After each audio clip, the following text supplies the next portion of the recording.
Bien-aimés frères et sœurs, vous connaîtrez la vérité et la vérité vous affranchira. Ça, c'est pas moi qui le dis, c'est la Bible qui le dit. Mais moi, je vous dis mieux.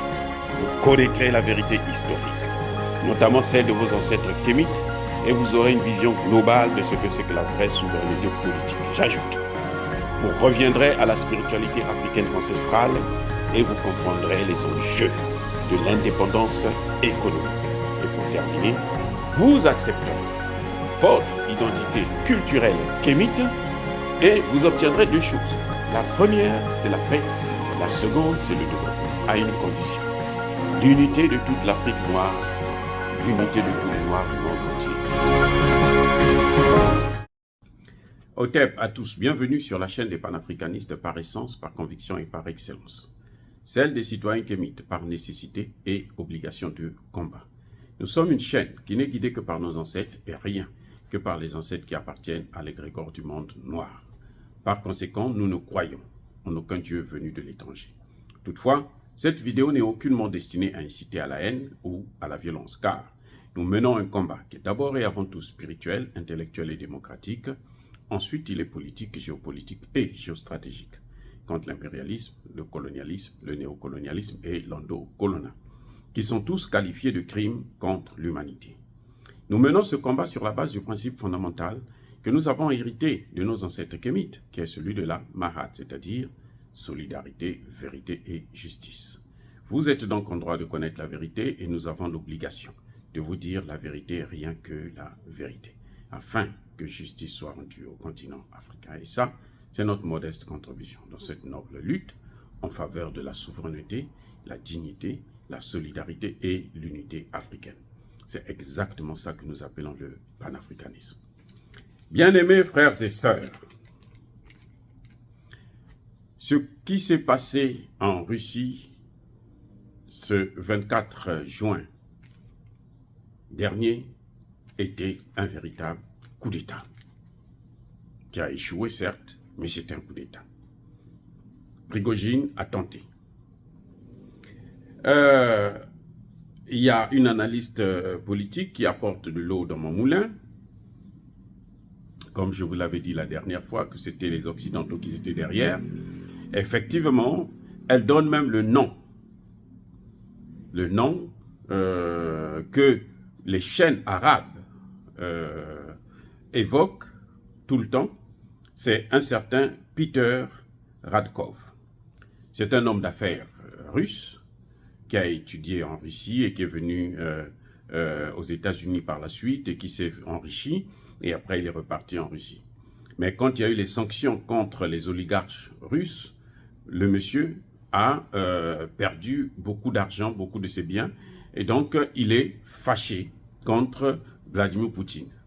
Et c'est lui qui a assuré l'intermédiaire entre Poutine et Prigojine. Maintenant, ça, c'est ce que l'information qui m'est arrivée. Mais dans ma dernière vidéo, quand je parlais de l'œuvre des Occidentaux, c'est parce que je vous ai déjà dit que ces Occidentaux, ils sont très mesquins quand ils font ce genre de choses. Ils sont des spécialistes. De toutes les façons, eux, ils ne vivent que de ça. Des guerres, de coups d'État, de révolutions de couleur. Je vous avais même pris l'exemple du général de Gaulle qui a été en fait viré par les Américains alors que tout le monde pensait que c'était mai 68. Et là, il y a d'autres éléments qu'on peut analyser maintenant. Moi, quand j'ai appris ça, je suis revenu chez moi, j'ai commencé à faire des recherches, lire par-ci, écouter par-là, ainsi de suite. C'est comme si les institutions américaines étaient arrêtées.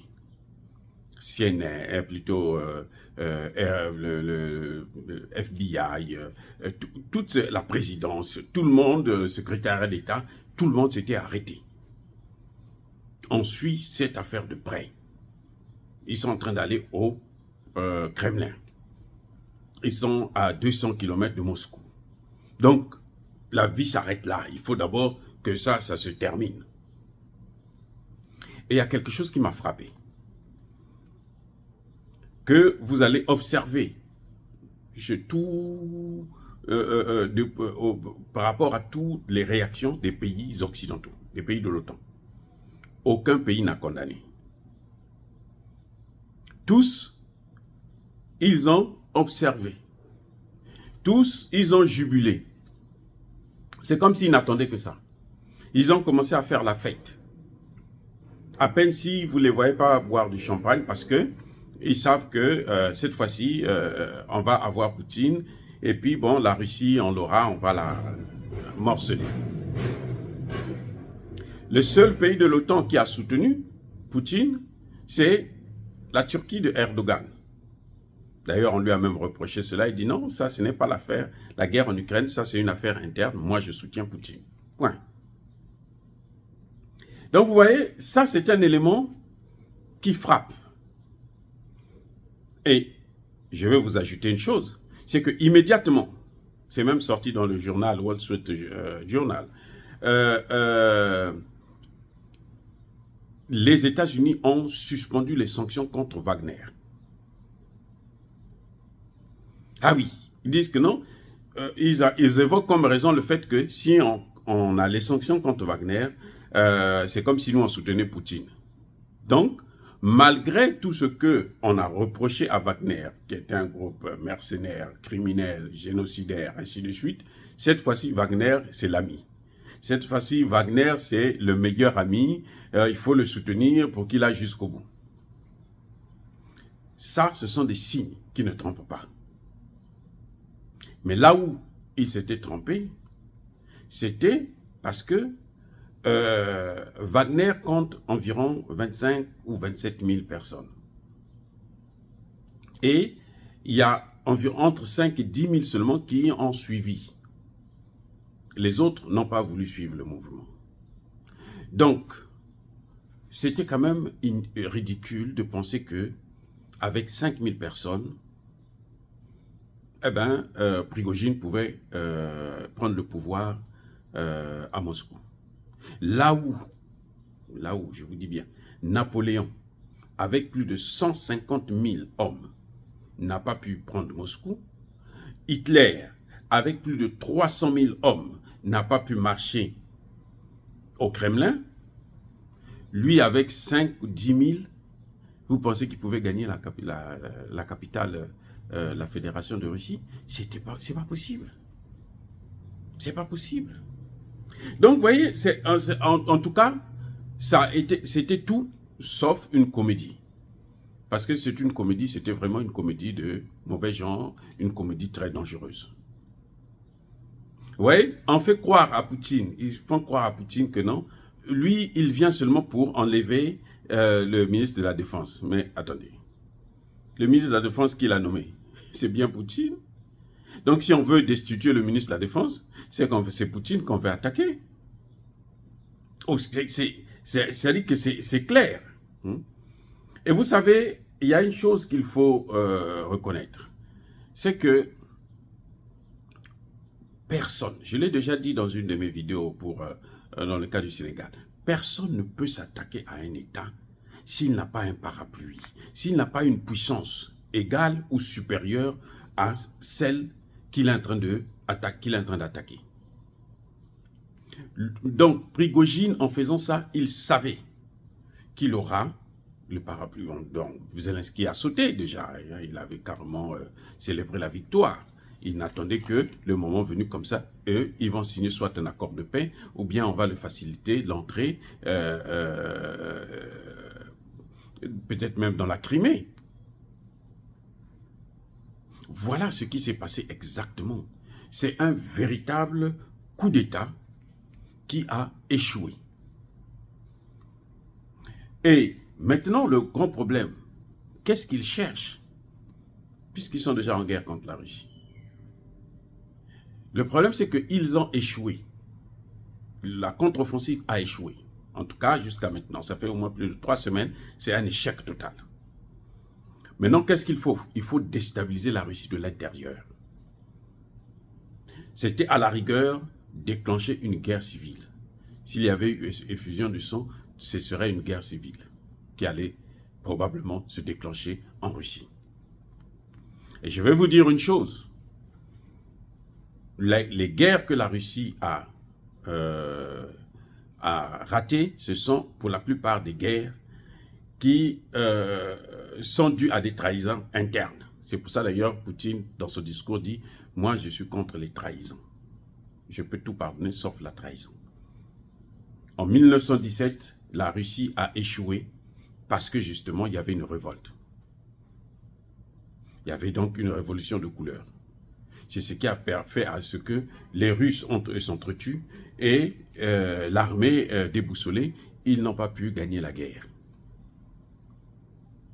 Et c'est ce qu'ils voulaient. Parce que s'ils le font, à ce moment, eux, ils peuvent maintenant neutraliser. Parce que le problème, c'est affaiblir la Russie. Mais pourquoi affaiblir la Russie à tout prix? Affaiblir la Russie parce que si la Russie est en guerre contre l'Ukraine, et il y a une guerre civile dans le pays, eux, à ce moment, ils peuvent attaquer l'Afrique. Ils peuvent déclarer une guerre, l'OTAN peut déclarer une guerre contre le Mali, le Burkina, Centrafrique, tous ces pays récalcitrants pour eux, ils attaquent. Pendant que Poutine est en train de se battre. Et si Wagner avait réussi là-bas, si Wagner trahit Prigojine trahit son maître, eh bien, qu'est-ce qu'il fera de ses amis? Il va les trahir aussi. Donc, si Prigojine avait réussi en Russie, eh bien, ce qui allait se passer, c'est qu'il allait livrer les pays là-bas. Or, dans un état où la Russie est forte, s'ils interviennent, la Russie, surtout maintenant, peut intervenir directement. Et oui, elle l'a déjà fait.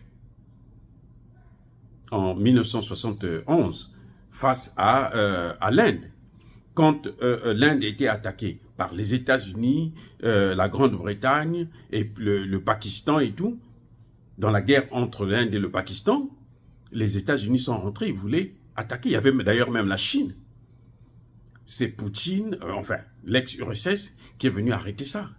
Parce qu'ils sont venus avec leurs sous-marins et ils se sont mis en face à face avec les marines américaines, anglaises et chinoises. C'est là que les autres ont reculé. Parce que l'ex-URSS disait, si vous voulez attaquer l'Inde, vous devez d'abord nous combattre, nous. Si vous arrivez à nous neutraliser, à ce moment, vous passez à l'Inde. C'est d'ailleurs l'une des raisons qui fait que l'Inde puisse soutenir aujourd'hui la Russie. Voilà un peu ce qui s'est passé exactement. L'objectif final, c'était l'Afrique. Il faudrait que les pays africains puissent comprendre une chose. Ce qui est en train de se passer en Russie les concerne au premier chef. Je répète, ce qui est en train de se passer en Russie concerne l'Afrique au premier chef. Parce que nous ne sommes pas indépendants et nous, pour obtenir notre indépendance, il faut être dans la multipolarité. Donc, ceux qui se battent pour la multipolarité, en l'occurrence la Russie, ce sont ces pays-là qui peuvent nous donner une possibilité d'atteindre nos objectifs pour la souveraineté. Sinon, ça va être difficile. On attendra encore des années et ça nous fera encore beaucoup de morts. Voilà ce que moi, je tenais à vous faire comprendre très bien, que ce n'était pas quelque chose de simple, ce n'était pas la rigolade, ce n'était pas une comédie, parce que à tout moment, si Prigojine était rentré par exemple dans Moscou, il aurait pu prendre le pouvoir, ou bien, au pire des cas, déclencher une guerre civile. Mais il y a un autre point que je voudrais soulever, c'est que Prigojine savait qu'il n'a pas l'aviation. Et tu ne peux pas, sans aviation, faire une guerre à un pays, la deuxième puissance mondiale, quand même, franchement, ou la première puissance, actuellement la première puissance mondiale. Une puissance qui fait face à tous les pays de l'OTAN actuellement. Poutine l'a dit dans son discours, se bat contre tous les pays de l'OTAN, plus de 50 pays. Et toi, tu viens avec 5 000, 10 000 hommes, tu veux venir rentrer dans Moscou et prendre le pouvoir, mais c'est une folie. C'est parce que il comptait sur son soutien extérieur. C'est pour ça que vous avez vu, la France, elle a sorti son meilleur intellectuel de guerre. M. Bernard-Henri Lévy. Et encore, il y a une chose que je dois vous dire. Vous savez quoi? C'est que les Américains et les Anglais étaient au courant de cette situation depuis très longtemps. Depuis au moins 6 mois. Ils savaient. Mais Poutine aussi savait. Eh oui, Poutine aussi savait qu'il y a quelque chose qui est en train de se préparer. Mais les Américains étaient au courant, ils avaient tout le dossier. Et pourquoi ils n'ont pas averti Poutine? Parce qu'ils sont dedans. Vous ne pouvez pas trahir votre messager. Vous envoyez quelqu'un en mission, et puis vous dites à l'autre là, oh non, on a envoyé un tel en mission, il va venir te descendre, ça n'a pas de sens. Voilà exactement. Mais dire cela, c'est inciter à la haine ou à la violence? Non. Je demande aux pays africains, aux leaders africains, de prendre leurs responsabilités. Ah oui, de savoir quel choix ils doivent faire, qui il faut soutenir pour les intérêts de l'Afrique, pas pour les intérêts des Occidentaux. En tout cas, une fois de plus, soyez bénis, abondamment bénis par le Dieu des Kémites et par nos ancêtres angélisés. Mais que tous ceux qui persécutent le continent africain le pillent et le déstabilisent.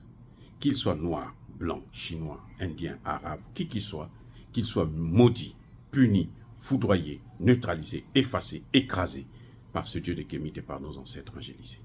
Vive l'Afrique éternelle. J'ai dit et j'assume.